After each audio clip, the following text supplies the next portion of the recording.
Who are you playing in? I'm playing the fairy godmother. Fairy godmother, yes. In Cinderella, yeah. Yeah. I've played it before. Yeah.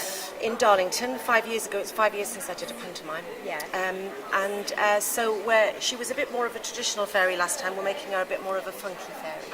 Right. Yes. A bit more down with the kids fairy. And have you done many pantos before? I mean, you did that one. You said you played fairy godmother about 5 years ago. I've done a few pantomimes over the years, but the trouble is that I have a grown-up son who's 23, but I have an 11-year-old son, and I've nearly always. The reason there's been 5 years between my last two is I've always been very busy up until the November. Yeah. And so I've never wanted to really take the time out of the Christmas period because it means time away from the kids. But this year, myself and the producers have reached a compromise. And so I don't want to take Louis out of school because he's just started in secondary school, so it's an important, first year. So he breaks up on about December the 20th. So I'm doing the first 2 weeks, and then the latter 2 weeks after Christmas Day, Louis is going to join me in the panto. Oh, right, okay. So they're writing him a little part in. Yeah. So he's Louis going to play, and how do you feel about being in the same shows? Yeah. I don't know who he's going to play. They said that I don't think he's going to have a mammoth role because obviously the panto will have been going for 2 weeks, so we can't suddenly invent this new character. But he will. I think we're going to try and use it to play off the fact that I'm the mummy, Yeah. And I'm sure that Bobby will come up with some great ideas and probably say I'm not your dad or something, when he comes on. I would imagine being Bobby. But Louis is more excited about are any of the babes hot, is what he said. Yeah. So really, I said, you're not interested in what you play? He said, yeah, but I just want to know if the babes are hot. And is this something that you would encourage them, like maybe to follow in your footsteps? Is this something that you would quite like to do, do you think? We don't encourage our children to do anything really, but we certainly have never wanted them to be child actors. Yeah. We see too many casualties with child actors, who are, listen, I'm not, this is just personally, people want their kids to act, that's fine. And Louis is very good. But it's not a burning ambition. If it was to the point that it was so burning that we couldn't stop it, then we'd reconsider. But his dad is very vigilant about it because we've been in the industry a long time and we've seen lots of casualties. And as much as kids get called on set at 6 o'clock in the morning and by 4 p.m. haven't been used, by then they're a bit crotchety. Then the director's shouting at them because and a lot of times it's because the parents have wanted them to do it. Yeah. If Louis really, really wants to do something, then in the future, then that'll be great. But and little things like this that fit in with his school holidays. If he wanted to do something in his school holidays, I'm sure that we would allow it if it was his choice. But when I did Waterloo Road, I saw many, many kids who were, who were missing so much school.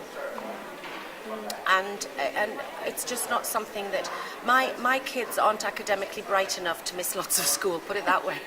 Acting something that you always wanted to do when you were growing up? Was it a burning ambition when you were growing up?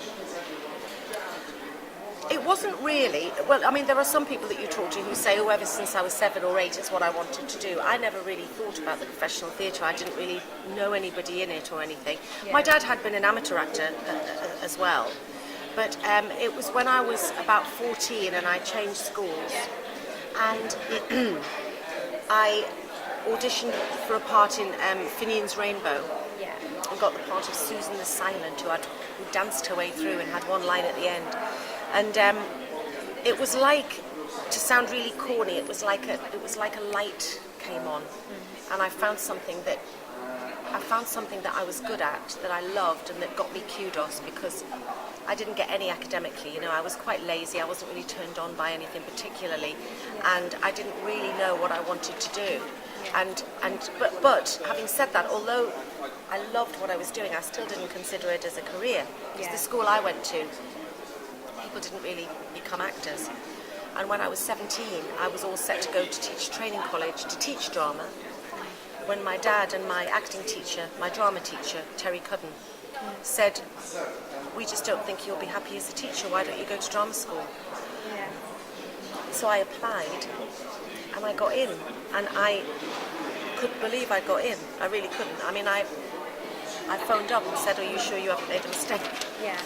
And I got in, and that was it. And I've never looked back, really. I mean, in terms of, because obviously with fame comes a lot of publicity, and you've been in the tabloids quite a lot. I mean, how do you deal with that? How do you deal with your name being in the paper for things that are perhaps nothing to do with your career, that are more to do with your private life? Well, obviously, doing a show called Loose Women has meant that I'm known for being Denise Welch as opposed to being known as an actress as well, and that's one of the. It's a good side because it's nice to be known as you rather than just a character. Yeah. But at the same time, it does create tabloid headlines, and I've done myself no favours. You know, I'm a party animal, and I've put myself in situations where I can't blame people for writing about me. Yeah. Having said that, I don't like it when they tell lies about me. Yeah. I provide enough material that they don't actually have to tell lies about me, because I tell enough, you know. But I have got fed up with it, and I have, you know, made some changes, and my fiance and I have stopped drinking now. So I think that some of the tabloids are really furious because they want me to be drunk spice all the time, as I call it. So if I fall out of a nightclub now, it'll be because I've tripped. Yeah. Not because I'm drunk. In fact, you won't see me going to nightclubs really, because there's nothing. It used to be my favourite hunting ground, and of course now there's nothing worse than going to a nightclub if you're sober. Yeah. But I feel in a much better place now. I'm very open on Loose Women. I mean, the thing is that, you know, I'm someone whose life has been out there. You know, my dirty laundry has been washed and dried on many an occasion. Yeah. And so really, I'm very comfortable talking about things that have already been out there. But contrary to what people think, you still have to self-edit. It is a daytime show, and although people think they know everything about me, they only know what I want them to know on that show. Yeah. I did Piers Morgan 2 weeks ago. It's on tomorrow night, because I felt now that I've taken the madness out of my life. Well, I haven't taken the fun out of my life. On the contrary, I'm having more fun, but I've taken the alcohol side of it out, which, you know, created a madness. I felt I needed a sort of a grown-up post-watershed vehicle to talk about things that I couldn't talk about on other television shows. Yeah.